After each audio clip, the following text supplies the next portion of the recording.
Logan sat on the weathered bench in Unity Park, his shoulders hunched as he stared at the holographic memorial flickering in his palm.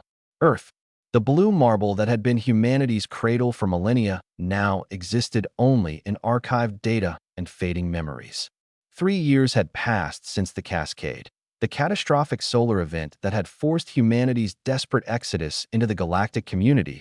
He was one of the lucky ones, they said. Lucky to have secured passage on an evacuation ship. Lucky to have survived. Lucky to have found refuge on Kepler 442b, now renamed New Haven by its generous Lyrian hosts.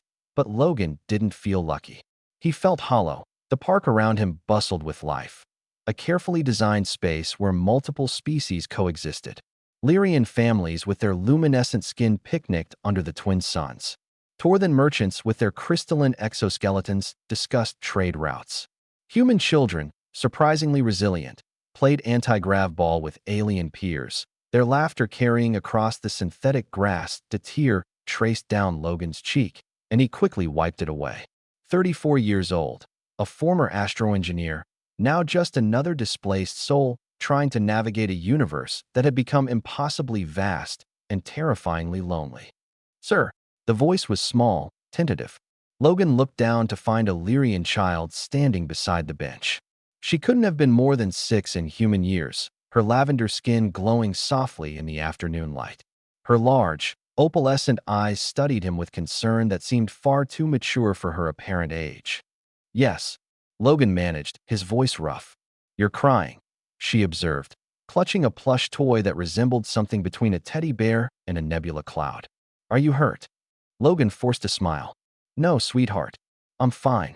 The little girl tilted her head, her bioluminescent patterns shifting to concerned blues and purples, emotions made visible on Lyrian skin. "My name is Zira. You're not fine. I can see your sadness. It's very loud." Of course, Lyrians were empathic, capable of sensing emotional states with uncomfortable accuracy. Logan had forgotten that in his isolation. "I'm just missing someone," he admitted, not sure why he was confiding in a child, alien or otherwise. Zira climbed onto the bench beside him without invitation, her small legs swinging. "Who?" "My mom," Logan said quietly. "And my dad. My sister. Everyone, really." The Cascade hadn't just destroyed Earth's habitability. It had scattered humanity across dozens of worlds.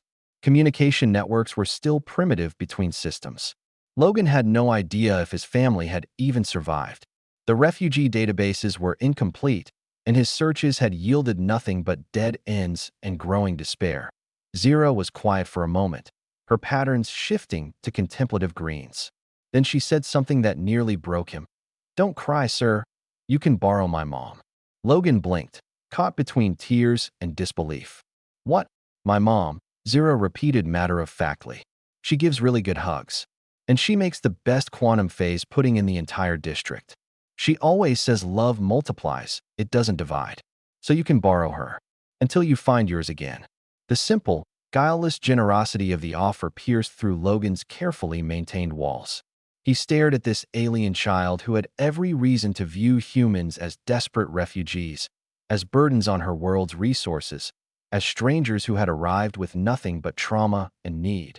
Instead, she offered him her mother. That's very kind, Zira," Logan said, his voice breaking. "But I don't think, Zira." "There you are." A Lyrian woman hurried across the park, her skin displaying relieved yellows. She was clearly Zira's mother. They shared the same graceful features and expressive patterns. When she reached the bench, her expression shifted to concern as she sensed Logan's emotional state. "I'm sorry if my daughter bothered you," she said in flawless English, placing a protective hand on Zira's shoulder. "She didn't," Logan assured her. "She was just being incredibly kind." Zira looked up at her mother. "Mom, this is—" She paused, realizing she didn't know his name. "Logan," he supplied. "This is Logan. He lost his family when his planet broke. Can we help him? Please." The Lyrian woman's patterns rippled with understanding and compassion. She studied Logan for a long moment, and he saw none of the pity or wariness he'd encountered from so many others. Instead, he saw recognition, one parent to another, one soul to another. "My name is Evelyn," she said, using the human name she'd adopted to make refugees feel more comfortable. And yes, Zira, we can help. She turned to Logan. Would you like to join us for dinner? Nothing fancy, but there's always room at our table for one more. Logan wanted to refuse. Pride demanded he refuse. He'd been rejecting kindness for months, convinced he needed to shoulder his grief alone, convinced he was somehow less worthy of community because he'd survived when so many hadn't. But sitting there, looking at this child who had offered him her mother with such casual generosity, and this woman who extended friendship without hesitation, Logan felt something shift inside him. I'd like that, he whispered. Very much. Zira beamed, her skin erupting in joyful golds and pinks. See? I told you love multiplies. As Evelyn guided them toward the park's exit, she fell into step beside Logan. We can't replace what you've lost, she said softly. No one can. But we Lyrians believe that family is built as much as born. You're not alone here, Logan. Not unless you choose to be. Logan nodded, unable to speak past the lump in his throat. For the first time since the cascade, he felt a glimmer of something beyond grief. Hope was too strong a word, but perhaps it was possibility. The possibility that humanity's greatest strength wasn't their technology or their resilience alone, but their capacity to accept kindness from the most unexpected sources. That evening, as Logan sat at Evelyn's table surrounded by the warm chaos of her family, he realized something profound. Humanity hadn't just survived their exile into the stars. They'd found something precious among the cosmic community, proof that compassion, generosity, and family transcended species, planets, and even catastrophe itself. Zira had been right. Love didn't divide, it multiplied.